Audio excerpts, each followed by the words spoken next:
Hello everyone, and welcome to my Young and the Restless official 24 channel. I hope everyone is having a wonderful day. Before we begin, please hit the subscribe button and give this video a thumbs up. The corridors of Newman Enterprises echoed with silence as the hour ticked past midnight. The glass walls reflected the pale glow of the city skyline, and most of the offices had long been abandoned for the night. But Victoria Newman, driven by an unease she couldn't quite explain, remained. She had returned to the office after hours to review confidential files for a pending acquisition deal. Her instincts told her something wasn't right, something far bigger than business. And tonight, that hunch would finally lead her straight into the center of a devastating revelation. She had gone to retrieve her personal tablet from the boardroom, but as she approached, she heard voices low, urgent, and unmistakably tense. Her father's voice, and someone else's gravelly, cold, unfamiliar but chilling. "It's done." Carter played his role, but he went too far, Victor growled. Victoria froze. "I warned you not to give him that much power," the other voice replied. "Carter doesn't follow limits. You know what he did to Damien." The name struck Victoria like a thunderclap. Damien? Carter? Her mind reeled. She stepped quietly into the adjacent hallway that fed into the boardroom, where a slight crack in the frosted glass wall offered a shadowy view inside. Her father was there, his face cast in hard lines of regret and calculation. And across from him Nick. Her own brother. Both of them completely unaware that she was listening. He was supposed to scare Kane and Billy into submission. "Not leave blood trails," Victor said, pacing with fury. Nick's expression was tight. "You hired a monster, Dad. You handed him the matches and now the whole damn building is on fire.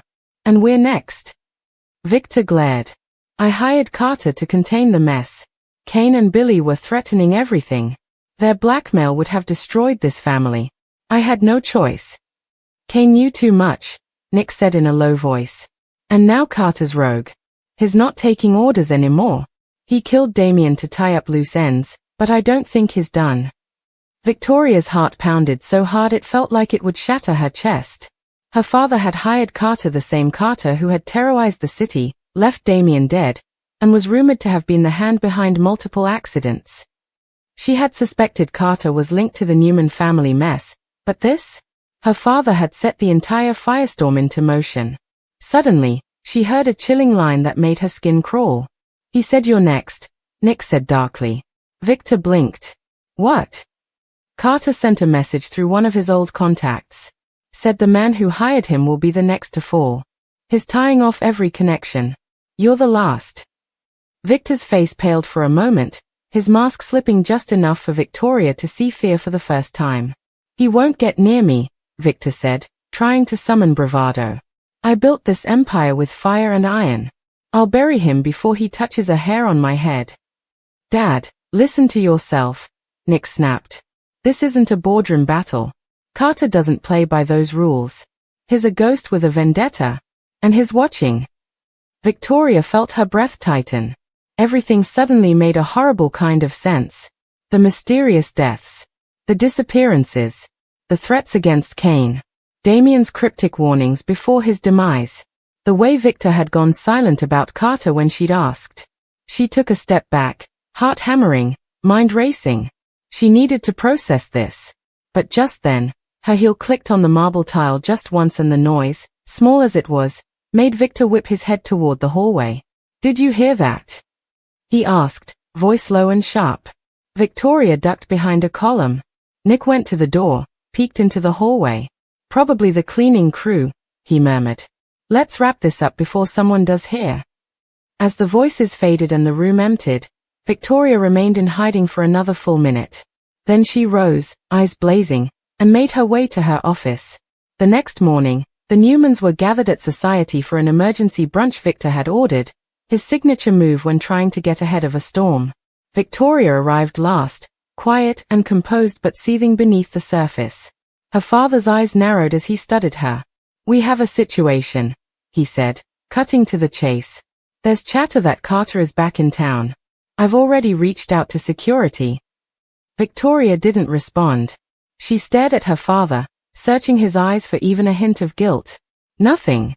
Nick cleared his throat. "We should all stay close. No more solo ventures, especially after dark. Abby frowned. Are we really in danger? I thought Carter disappeared. He doesn't disappear, Nick muttered. He hunts. Victoria finally spoke, her voice low and deliberate. Tell me something, Dad. Why would Carter come after you now? Victor hesitated. Because he's unstable. I've had my people digging into his past. He's turned on previous employers. It's a pattern. She leaned forward. So you were one of them? Victor's jaw tightened. What are you implying? I'm not implying, Victoria shot back, her voice sharp. I know. I overheard everything last night. The table fell into a dead hush. Nick looked at her, eyes wide. Victor leaned back slowly in his chair. You were spying. I was looking for my tablet, she snapped. And I walked into a war room. How long were you going to keep it from us? That you are the reason Carter ever had access to any of us. Victor's gaze turned cold. It wasn't a choice I made lightly. No, you just hired a killer to clean up your business mess, she hissed. And now people are dead. Damien is dead. Abby gasped. Nikki, who had been quiet until now, spoke carefully. Victoria, you're clearly upset. Upset? She cut her mother off. Carter is coming after Dad, and we're all in the crosshairs. He won't stop with Victor. This is a chain reaction, and we're all linked. Victor rose slowly. That's enough. No, Victoria said, standing too. You built this legacy on control and dominance. You made enemies because you never stopped to think of the consequences. And now, one of those enemies is coming for you and he won't be stopped by corporate shields or PR cleanups. He's coming for blood. Victor looked her square in the eye. And what would you have me do, Victoria? Let him destroy this family? You think I haven't protected every single one of you from monsters far worse than Carter?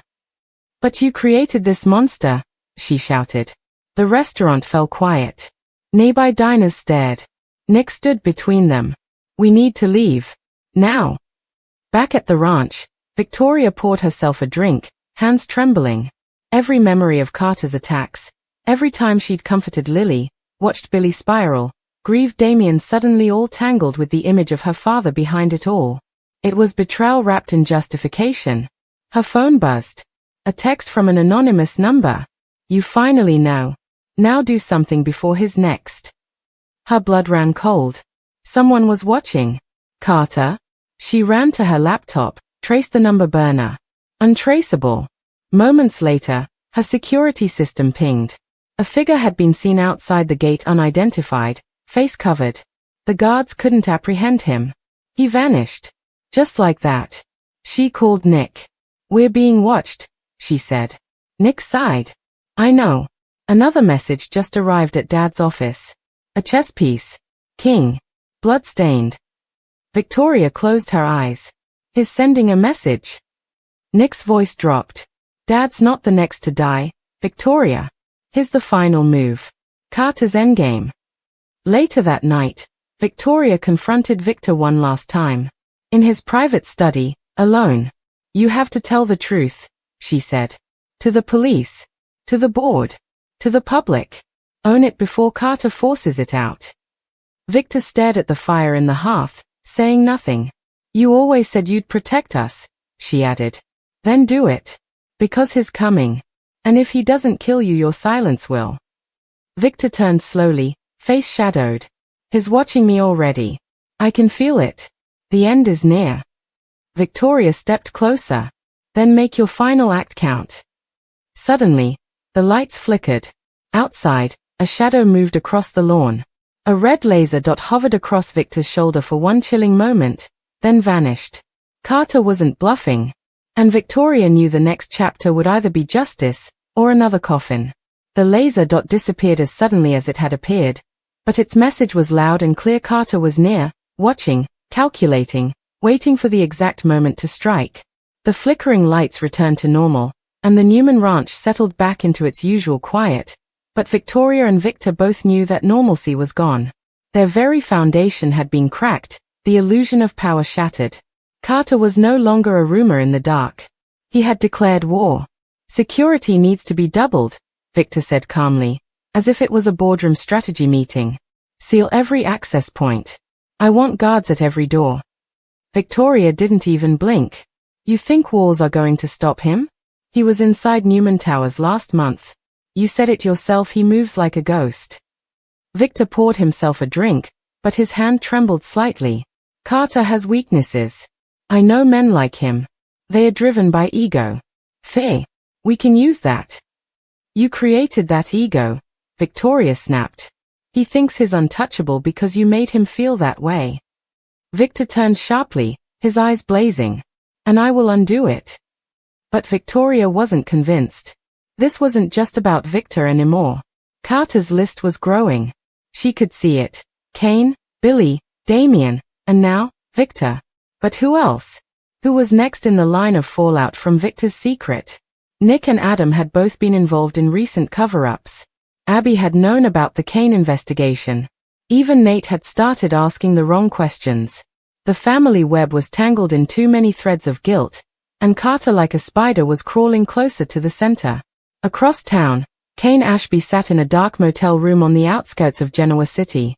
His eyes were bloodshot, his jaw lined with stubble, and a loaded pistol lay on the table in front of him. He knew Carter was alive. The rumors, the sightings, the eerie feeling in his gut, it all pointed to one thing: unfinished business. He hadn't told Lily everything. Not about what really happened the night Damien was murdered. Not about how close he came to being Carter's next victim. And certainly not about the part Victor played in unleashing Carter in the first place. The door creaked. Kane shot to his feet, gun raised. Easy, came a familiar voice. It was Billy Abbott. Kane lowered the weapon but didn't relax. What the hell are you doing here? Billy closed the door behind him, locking it. We need to talk. It's happening again. Kane scowled. Carter. Billy nodded. Victor's next. But don't think he'll stop there. You and I, whatever dirt we buried, it's about to surface. Kane ran a hand over his face. I should have put a bullet in Carter when I had the chance. We both should have, Billy muttered. But now we've got to survive long enough to finish it. They sat, former enemies turned reluctant allies, forced together by the sins of Victor Newman. At Newman Media, Audra Charles leaned back in her chair, eyes narrowed at a flash drive in her hand. It had arrived that morning in an unmarked envelope. No note. No sender. Just one word written in blood-red ink: watch. When she plugged it into her laptop, the footage made her gasp. It was security footage, grainy but clear, from Newman Enterprises, months ago. Carter walking into Victor's office. A firm handshake. A thick envelope. Then Victor closing the blinds and disabling the security cameras. Audra's pulse quickened. She knew this would destroy the Newman dynasty. And yet, she didn't call the authorities. She called Tucker McCall. When he answered, she wasted no time. I have something. Something that could end Victor forever. Tucker chuckled. You're preaching to the choir, darling. What's the play? We leak it, she said. We burn down his empire while he's still breathing. Tucker paused. And what if Carter burns it down before we can? Audra grinned. Then we fan the flames. Back at the ranch, Victor stood in front of the fire again, silent, deep in thought. For all his bravado, he understood one thing clearly. He had lost control. He built empires with threats, forged loyalty through fear, and paid off monsters to do his dirty work. But Carter was different. He didn't care about wealth or loyalty. He cared about the chaos. The game. And Victor had become his king piece to topple. Victoria walked in, holding her phone. We have a problem. Victor turned slowly. What now? There's a video. A leak. It's spreading fast. You and Carter, in your office. Victor's face darkened. Who has it? Newman Media, she replied. Which means Audra. And if she has it, so does Tucker. Victor clenched his fists. Then we strike first. But Victoria was already dialing someone. No, we don't fight this with more lies. We go public on our terms. We own the truth before Carter uses it against us. You would destroy my name. Victor barked. You already did, she said coldly. I'm just cutting the losses. Later that night, Victor Newman appeared live in an emergency press conference. He stood before a podium in his own building, reporters buzzing, cameras flashing. Flanked by Victoria and Nick, he took a deep breath and said words no one expected. Months ago, I made a decision that endangered my family and this company. I hired a man named Carter to eliminate a threat. I believed I could control him. I was wrong. The room erupted. Victor continued, unwavering. Since then, people have died. Trust has been broken. And now, my life and the lives of those I love are at risk. I am stepping down as CEO of Newman Enterprises effective immediately. Victoria will assume control. And I will cooperate fully with law enforcement regarding all matters involving Carter. The fallout was instant. Social media exploded. News anchors reported around the clock. Board members scrambled for damage control. Investors panicked. But Victoria stood strong. She took the microphone and declared a new era for Newman Enterprises: transparent, responsible, and unafraid to face consequences. Behind her, Victor watched. A man haunted not by failure, but by the face of the ghost he created.